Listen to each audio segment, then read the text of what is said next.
जी हाँ दोस्तों, आखिर ऐसा क्या हुआ कि मुश्किलों में घिरे हुए ममता बनर्जी की टीएमसी के लिए मानो डूबते में तिनके का एक सहारा मिल गया। आखिर ऐसा क्या हुआ कि ममता बनर्जी अब नई उत्साह के साथ में बंगाल में बदलते हुए हालात को देखेंगे और कई सारे लोग तो ये कह रहे हैं कि गुड न्यूज़ आने के संकेत हैं। आखिर क्यों अभिजीत दीपिके की टीम ने बंगाल में भारतीय जनता पार्टी की सरकार के पसीने छुड़ाने का ऐलान कर दिया?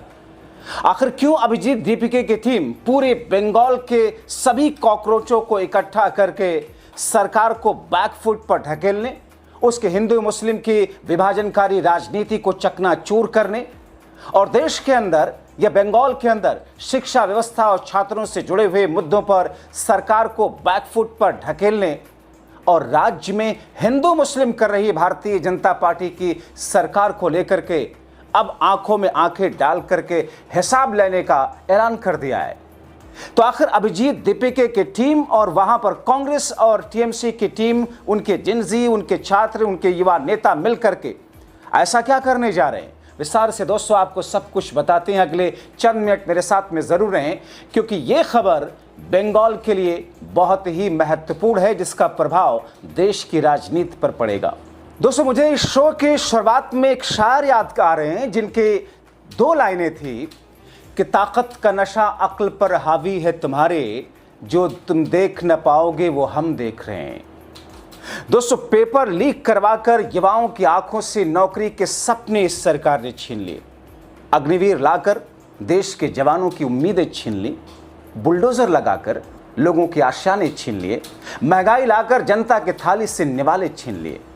फिर भी वो कहते हैं सबका साथ सबका विकास।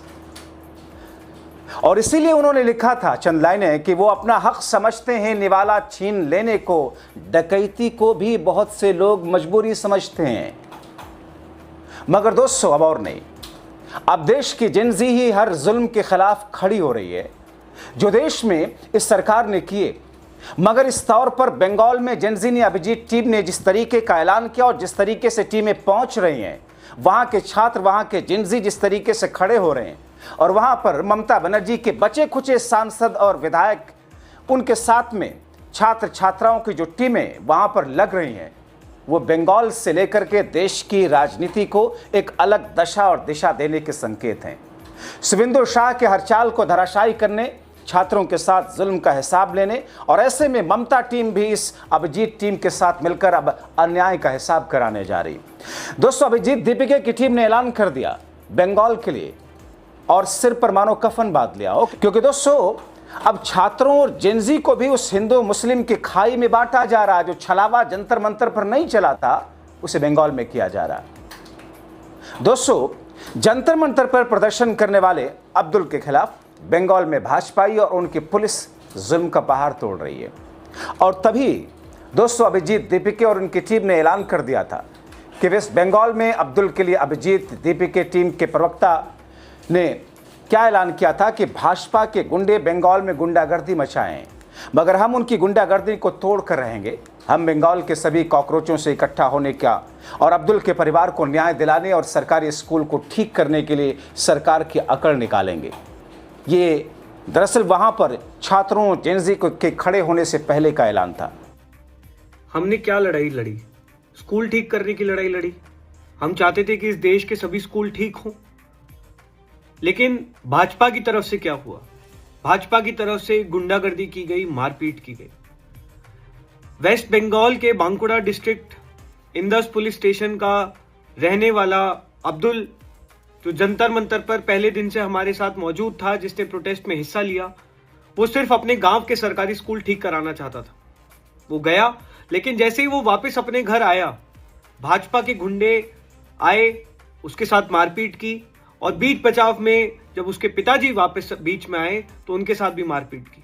उनको इतना मारा कि कल उनकी मौत हो गई। पूरे देश भर में हम लोग शिक्षा की बात कर रहे हैं। हम वोट तो मांगने नहीं जा रहे हैं, हम तो सिर्फ चाह रहे हैं कि हमारे देश के स्कूल ठीक हो। लेकिन पूरे देश में हमें सिर्फ और सिर्फ भाजपा के लोग गुंडागर्दी, मार पिटाई, बदतमीजी से ही क्यों डील कर रहे हैं? अब्दुल के पिताजी की क्या गलती थी? अब्दुल की क्या गलती है? सिर्फ यही कि वो अपने स्कूल ठीक कराना चाहता है। मैं भाजपा के गुंडों को सिर्फ ये कहना चाहता हूं कि तुम्हें जितनी गुंडागर्दी करनी है कर लो, जितनी मार पिटाई करनी है कर लो। हम डरने वाले नहीं हैं, हम रुकने वाले नहीं हैं, हम झुकने वाले नहीं। कल मैं, हमारे जो जोनल इंचार्जेस हैं अंकित, विजय, हमारी कोर टीम और सीजेपी के तमाम साथी बांकुड़ा पहुंचेंगे अब्दुल के परिवार को न्याय दिलाने। हम बंगाल के सभी कॉकरोचेस से रिक्वेस्ट करते हैं कि आप लोग भी ज्यादा से ज्यादा संख्या में इंदस, बांकुड़ा डिस्ट्रिक्ट में जो पुलिस थाना है वहां पहुंचे। अब्दुल के परिवार को न्याय दिलाना हमारी जिम्मेदारी है और हम तब तक नहीं रुकेंगे जब तक उसके परिवार को न्याय नहीं मिल जाता। इन लोगों से डरने वाले नहीं हम। मतलब दोस्तों, मौजूदा वक्त की सरकार जो हर चीज की दवा, हर मर्ज का इलाज अपने हिंदू मुस्लिम वाले विभाजनकारी राजनीति के दायरे और साए में ढूंढती है, जंतर मंतर पर नहीं चला था। मगर बंगाल, उसे लगता है कि दिल्ली से, देश की राजधानी से, देश के लोगों से काफी दूर है, पूरब की तरफ है, उस पर उतना ध्यान नहीं जाएगा। मगर ये भूल जाते हैं सोशल मीडिया, डिजिटल मीडिया का जमाना है। दोस्तों, पिछले शो में मैंने आपको बताया था कि कैसे यूजीसी के नेट का पेपर गड़बड़ हुआ। उसकी गलतियां स्वीकार करने में मोदी शाह की परीक्षा कराने वाली एजेंसी एनटीए को 2 महीने लग गए। 22 जून के बाद पेपर हुए और अगस्त में उसे लगता कि अरे 3 पेपर में तो गड़बड़ी हुई थी, अब सितंबर में दोबारा कराए जा रहे। मगर दोस्तों, माननीय गृह मंत्री, माननीय प्रधानमंत्री लोग ये कह रहे हैं कि साहब हमने किस लिए सत्ता में बिठाया है। देश ने ये तो अब आत्ममंथन करना शुरू कर दिया है, सवाल पूछेगा और पूछ रहा है कि विदेश नीति चौपट, शिक्षा छात्र नीति चौपट, बेरोजगारी चरम पर, महंगाई चरम पर, तो फिर आप हैं क्यों? आप हैं क्यों कुर्सी पर? इसीलिए दोस्तों, मुझे एक 2 लाइन और याद आ रही है कि कुर्सी ही तो है, जनाजा तो नहीं। कुर्सी ही तो है, जनाजा तो नहीं। कुछ कर नहीं सकते तो उतर क्यों नहीं जाते? बहुत सटीक शेर है दोस्तों, चुभेगा लोगों को, ये लाइनें चुभती हैं मगर सच हैं। आप सोचिए कि बंगाल में छात्रों जेनजी के बीच में हिंदू मुस्लिम कराने की कोशिश, इसीलिए एक मुस्लिम छात्र और जेनजी के घर पहुंच करके अब्दुल नाम के शख्स के घर पर किस तौर पर उसके साथ में मारपिटाई की गई। सरकार, पुलिस, प्रशासन, उनके गुंडे झुंड उसमें शामिल रहे और न सिर्फ उस छात्र को पीटा गया बल्कि उसके पिता को सरेआम पीटा गया। इसीलिए अभिजीत टीम ने कह दिया कि बंगाल को घेर कर सब कुछ तहस नहस करने का अब वक्त खत्म हो चुका है। अब लोगों को गुलाम बनाकर इस भाजपा की सरकार को नहीं रखने देंगे। और यही दरअसल ममता बनर्जी के लिए एक डूबते को तिनके के सहारे वाली स्थिति में आने वाले दिनों के एक नई एनर्जी, उत्साह और एक नई जमीन तैयार करने का मौका है। क्योंकि दोस्तों, ऐसे में जेनजी के साथ, अभिजीत दीपिका की टीम के साथ में टीएमसी और कांग्रेस के कार्यकर्ता और जेनजी शामिल होंगे। दोस्तों, ऐसे में ममता गुट के छात्र नेताओं ने भी जमीन पर उतरकर पूरे देश में छात्रों को जागरूक करना शुरू कर दिया। मतलब उस बंगाल में जहां भाजपा ने सब कुछ करके चुनाव जीता, उसके बाद लोकतांत्रिक संवैधानिक मूल्यों को कुचलते हुए सांसदों विधायकों को खरीदा और तोड़ा। मगर अब बंगाल में दीपिका की टीम पहुंची, ममता के लोग भी दीपिका के साथ आने के हुंकार भर चुके हैं। तो फिर इसका अंजाम क्या होगा? इसका अंजाम तो हमने दिल्ली में देखा है। इसका नतीजा हमने भारतीय जनता पार्टी की डबल इंजन वाली सरकार राजस्थान में देखा है। आंशिक तौर पर ही सही, मगर कम से कम महसूस करने के लिए ही जेनजी की, अल्फा के, उन लोगों के कम से कम जीत के संकेत तो देखें। मगर दोस्तों, इतने हंगामे के बावजूद आप सोचिए वो कितना नालायक बेटा होता होगा जो दिन भर माँ बाप की कोस को, माँ बाप की डांट को सुनने के बावजूद, बार बार धक्का खाने के बावजूद, बार बार गलत करने के बावजूद, बार बार गलत कुकर्म कृतियां करने के बावजूद, झटके पे झटका लगने के बावजूद वो सबले नहीं। आप देखें कि इतना हंगामे के बाद भी अगर यूजीसी के नेट पेपर में गड़बड़ी होती है तो फिर क्या कहा जाएगा? वाकई ये सरकार अक्षम है, राहुल गांधी के शब्दों में नाकाबिल है। इसके पास सोच नहीं है कि सरकार कैसे चलती है, शिक्षा का महत्व क्या है, वरना इतने हंगामे के बाद यूजीसी नेट का पेपर गड़बड़ नहीं होता और उस गड़बड़ी का पता 3 महीने में लगाएगी एनटीए और दोबारा से परीक्षा कराने का ऐलान नहीं करना पड़ता। मगर दोस्तों, अब मोदी सरकार में शिक्षा मंत्री रही स्मृति ईरानी के शब्दों को ही मैं रिपीट करूंगा। उन्होंने एक इंटरव्यू में कहा था कि, और उन्हीं के शब्द को लेकर के मानो राहुल गांधी ने पेल दिया। दरअसल राहुल ने एक्स पर लिखा, मोदी जी देखिए आपके एनटी ने अभी अभी क्या किया, सोशियोलॉजी इंग्लिश कॉमर्स के लिए यूजीसी नेट के एग्जाम 22 से 30 जून के बीच हुए। लगभग 2 महीने बाद एनटीए के ने तीनों कैंसिल कर दिए क्योंकि इन्होंने खराब पेपर सेट किए थे और पुराने सवाल दोहराए थे। हजारों कैंडिडेट जिन्होंने सालों तक तैयारी की, फॉर्म भरे, फीस भरी, दूर के टेस्ट सेंटर्स पर गए, अब उन्हें सितंबर में यह फिर से करना होगा। एनटीए गलती करता है लेकिन छात्रों को सजा मिलती है। मैंने ये कोटा में, देहरादून में, प्रयागराज में कहा था और मैं कहता रहूंगा, ये अब कोई एजुकेशन सिस्टम नहीं रहा, ये एक एक्सटॉर्शन मशीन है। ये आपका पैसा, आपके साल, आपके मेंटल हेल्थ, आपका कॉन्फिडेंस लेता है और कुछ नहीं देता, नौकरी भी नहीं। एनटीए अभी भी असली सवाल का जवाब नहीं देगा। क्या ये पूरे एग्जाम से पहले पेपर लीक हुए थे? मोदी सरकार के हर दूसरे हिस्से की तरह एनटीए कभी नहीं कहता कि ये उनकी गलती है। हर दूसरे कॉम्प्रोमाइज्ड पेपर की तरह मुझे पूरा यकीन है कोई अकाउंटेबिलिटी नहीं होगी। धर्मेंद्र प्रधान का इस्तीफा पहला कदम था, आखिरी नहीं है। एनटीए की लीडरशिप को भी जिम्मेदार ठहराया जाना चाहिए। सितंबर में दोबारा ये एग्जाम देने वाले हर स्टूडेंट के लिए प्रॉब्लम आप नहीं है। पीएम मोदी ने ऐसा सिस्टम बनाया है जो एग्जाम नहीं करा सकता और फिर एग्जाम देने वाले छात्रों पर इल्जाम लगाता है। आपके साल बर्बाद हो रहे और हम तब तक नहीं रुकेंगे जब तक पीएम मोदी इसका जवाब नहीं देते। दोस्तों, राहुल गांधी ने लंबा चौड़ा ट्वीट करके जिस अंदाज में, जिस तरीके से सरकार को घेरा है और इसी का नतीजा और प्रभाव है कि एनटीए के खिलाफ भी एक तरीके से विरोध प्रदर्शन भयंकर स्तर पर है और इसी की एक कड़ी थी अमित शाह का विरोध करना, उनके अलवर पहुंचने से पहले, राजस्थान पहुंचने से पहले काला झंडा दिखाए जाने की योजना। दोस्तों, मगर बीजेपी और मोदी शाह की टीम कर क्या रही है? आप देखें, विपक्ष के शब्दों में ये बस हिंदू मुस्लिम विभाजनकारी राजनीति के जरिए देशवासियों को बांटकर अपनी रोटी सेकती है। दोस्तों, पूरा देश शिक्षा और जेनजी की बात कर रहा था, मगर इनको संसद में क्या करना था? वंदे मातरम पर इनको चर्चा चाहिए थी। उनमें सबसे ज्यादा महत्वपूर्ण इनको वंदे मातरम ही लगा, जो कि संसद में बीते सदन में दूसरे मामलों को छोड़कर चर्चा कराने और बिल पारित कराने वाली जल्दबाजी का कोई मतलब नहीं था। आप पहले जरूरी चीजों पर बात करते, मगर नहीं, इनको तो बस हर वो चीज करनी है जिससे इनका हिंदू मुस्लिम विभाजनकारी एजेंडा किसी तरह जिंदा रहे, चलता रहे। दोस्तों, किसको एतराज हो सकता है इस देश में राष्ट्रगान गाने से? कोई एक शख्स भी होगा इस देश का जो राष्ट्रगान दिल से ना गाना चाहता हो या ना गाता हो? नहीं ना।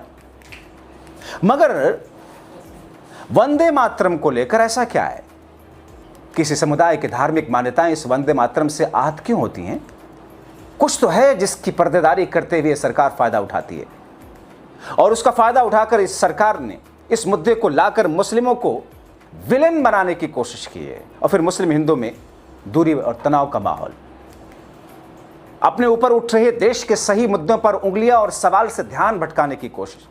क्योंकि दोस्तों, जब इन पार्टियों के बीच गठबंधन होता है, आप देखें देश के अंदर राजनीतिक पार्टियां हैं, जब इनके बीच में गठबंधन होता है तो एक कॉमन मिनिमम, अलग अलग विचार, मोदी साहब ने, अमित शाह ने, जिनको ये आतंकवादी कहते हैं, महबूबा मुफ्ती की पीडीपी उनको शहीद बांधती है, देशभक्त बताती है, उनके साथ ये सरकार बना लेते हैं। कई सारे ऐसे एग्जाम्पल हैं। लेकिन जब पार्टियों का गठबंधन होता है तो कॉमन मिनिमम प्रोग्राम बनता है जिस पर दोनों की सहमति हो, किसी को तकलीफ ना हो, किसी की दिलशिकनी ना हो, जिस पर सब सहमत हो दोनों पक्ष। यहां तो देश में एकता के लिए गीत की बात है जिसमें अगर ज्यादातर लाइनें ऐसी हैं जो मुस्लिमों की धार्मिक मान्यताओं को अपमानित करती हैं। दोस्तों, दरअसल है क्या कि संघ ने खुद इस वंदे मातरम को अपनाया नहीं था। वैसे मैं तारीफ करूंगा कि मोदी शाह की या भारतीय जनता पार्टी बाद की, जिन्होंने तिरंगे को अपना लिया, जिन्होंने संविधान को अपना लिया, जिन्होंने वंदे मातरम को अपना लिया। पहले नहीं अपनाते थे, 52 वर्षों तक तो झंडा नहीं फहराया था। लेकिन दोस्तों, मुस्लिमों की धार्मिक मान्यताएं इस वंदे मातरम के बहुत सारे स्टैंजा में उसमें उसे ठेस लगती है, चोटती है। क्योंकि वो कहता है कि हम सिर्फ एक खुदा के आगे सिर झुकाते हैं, कहीं और नहीं शीश झुका सकते। ज़मीन हमारे लिए मादरे वतन है, ज़मीन की हम पूजा नहीं कर सकते। अब इससे बड़ी बात क्या हो सकती है कि इस्लाम में सिर्फ खुदा की इबादत है, माँ बाप जिनके कदमों तले जन्नत है उनकी भी इबादत या पूजा की बात नहीं कही गई है, नहीं कर सकता कोई मुस्लिम। तो फिर इसमें जब इतनी सारी ऐसे स्टैंडर्ड्स हैं जो मुस्लिमों के मान्यताओं के धर्म के विरुद्ध हैं, उसी को भाजपा लागू कराने की कोशिश क्यों करती है? कभी सोचा इस बात को? यही खेल है दरअसल मोदी शाह की टीम का, इनकी भाजपा का। यह संघी भाजपा एक तर्क देते हैं कि देश के आज़ादी के मतवालों ने इस गीत को गाया। तो जब इतिहास की बात करोगे तो फिर इतिहास आएगा, जब देश आज़ाद हो रहा था तो आप लोग क्या कर रहे थे? देश के लोग कुर्बानी दे रहे थे भाजपा का कि राजनीतिक पूर्वक क्या कर रहे थे? गद्दारी देश से। वो पूरा इतिहास आएगा जिस हम्माम में आप नंगे हो जाओगे।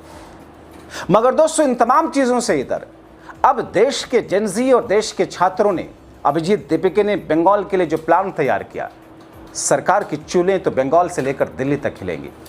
और तभी दोस्तों राहुल टीम ने इनकी एक और पोल खोल दी।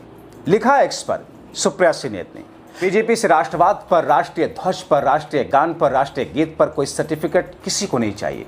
कांग्रेस ने तिरंगा तब उठाया जब तिरंगा उठाने पर अंग्रेजों की गालियां खानी पड़ती थी, वंदे मातरम गाने पर अंग्रेजों की जेल जाना पड़ता था। हमने जंग आज़ादी लड़कर इस देश को आज़ाद कराया, आपकी तरह अंग्रेजों की मुखबरी नहीं की। आप तो आज भी राष्ट्र गीत तक राजनीति करने के चक्कर में झूठ बोलते रहे। तो चलिए थोड़ा सच सुनिए। 1875 बंकिम चंद्र चट्टोपाध्याय ने वंदे मातरम की रचना की। 1882 वंदे मातरम आनंद मठ में प्रकाशित हुआ, जिसमें अतिरिक्त पंक्तियां जोड़ी गई। यही चालाकी और गद्दारी दरअसल इन संघियों की रही है।